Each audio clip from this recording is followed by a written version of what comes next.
Okay. Alrighty. Just so that the light's not. Yeah, it's pretty on. Yeah. Pull the table. You can pull the table.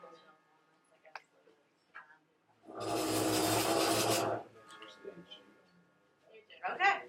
Okay, so, I'm sorry. I know that I'm supposed to be wearing like nice business clothes, but I actually bled through my business clothes this morning.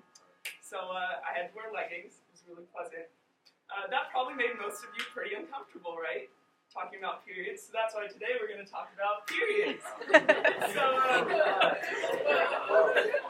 So periods have always been around. Ever since humans have existed, so has periods. Every girl in this room has probably had a period, might even be on her period. But still, there's this giant stigma around the topic, and we just avoid it all the time. So, our society should normalize conversations about menstruation because it affects women's health and overall social status. So how do we talk about periods today? We don't, and that's part of the problem. So a quote from the Menstrual Mark, Menstruation as a Social Stigma, says, menstrual blood is viewed as more of an abomination than other bodily fluids like breast milk. And I thought about that, and I decided to put it to the test. So I Googled the word period blood, and I Googled the word breast milk. And for period blood, I got a pad covered in red glitter, and for breast milk, I got a photo of actual breast milk.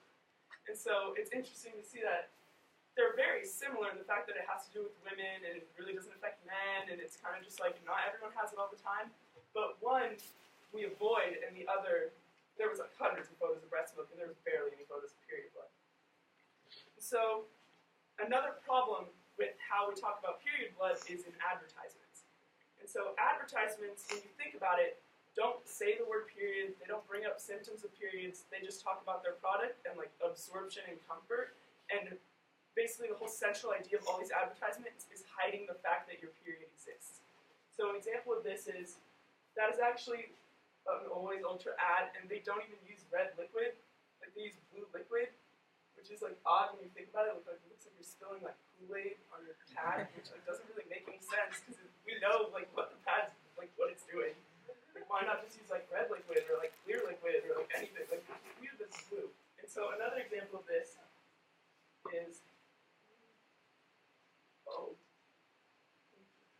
we're not going to watch the whole commercial, but this is an example.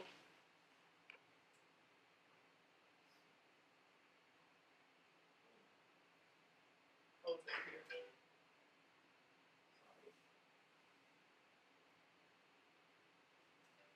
Think all tampons are the same?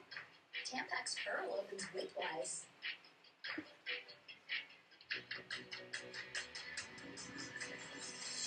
Playtex Gentle Glide opens all around. That's a 360-degree difference. Okay. Incredible. So you get the point. Not even talk, like there's not even anything about periods, it's just girls totally dresses. And then this is a video called If Tampon Commercials Were Honest.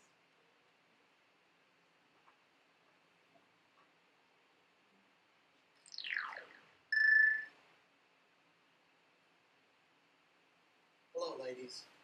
When you're experiencing the effects of your monthly menstrual cycle, does blood come out of your vagina at the most inconvenient times? Are you tired of ruining your best clothes? Does the idea of playing sports or even just standing up and feeling like a jellyfish warped out of you make you nervous? My name is Roger Morgan. I'm here to sell you important family vaginal blood absorbency sticks. Our vaginal blood absorbency sticks are pretty good at soaking up a majority of that monthly shedding of uterine lining. And we think that you're probably pleased with how they improve your life. We want you to know. So you see that commercial would never ever air on any network ever. No one really wants to talk about periods because it makes everyone super uncomfortable.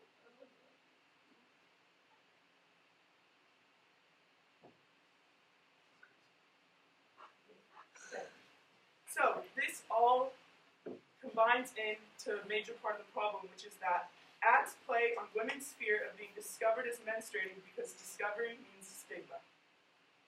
So to get into how this affects women today. Regarding mental health, a study called Menstrual Management, an exploratory study, found that undergraduate women and women employed in medical professions reported high levels of self-consciousness during menstruation. And this self-consciousness didn't come from like, oh, like, I don't look cute today. It came from the fact that on top of all the stress you feel on a regular day, because society tells you to hide the fact that you're on your period, it just builds that anxiety and can really do like big numbers of like mental health problems if that reoccurs every month. 5 separate studies found that the shame and lowered self-esteem is psychologically damaging and may lead women to make reproductive decisions such as menstrual suppression or high-risk sexual behavior that could have negative ramifications for their physical health.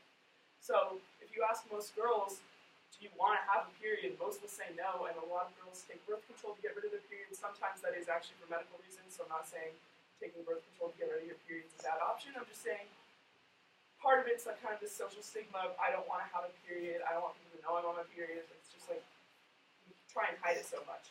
And then in a study of women who met with criteria for severe PMS, which is premenstrual syndrome, a textbook titled Social Theory and Health found that women understood, experienced, and interpreted PMS symptoms as violations for the norms of appropriate femininity.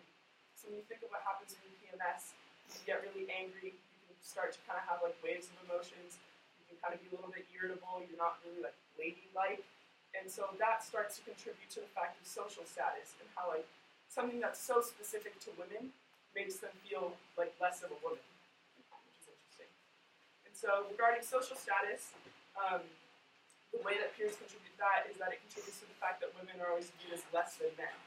And so an article titled If Men Could Menstruate, a Political Fantasy, they brought up the fact that if men had periods, they would be this huge, boast-worthy, masculine thing. If men had this solid, like one moment in their life that means they've gone from a boy to a man, we would hear all about it every time it happened. And women have that solid thing that turns you from a girl to a woman in our society, but we pretend it didn't happen. You don't tell your friends. You really only tell like your mom and your sister when it does happen. A 2002 study found that they had a woman walk into a room to give a presentation to 2 separate groups of men, and one woman on her way in dropped a tampon, and another woman on her way in dropped a hair clip. And when they did reviews of the presentations, it was the exact same presentation with the same delivery. The woman that dropped the tampon got a lot of comments of being like less likable, less confident, a little too emotional, when it was the same presentation twice. So we have this like social view that periods make women like crazy. The periods would make women like not normal people. But it was the exact same presentation. And then around the world, girls and women miss class, drop out of school, and fail to reach their full potential because of a natural biological process in an article called Blood Brothers.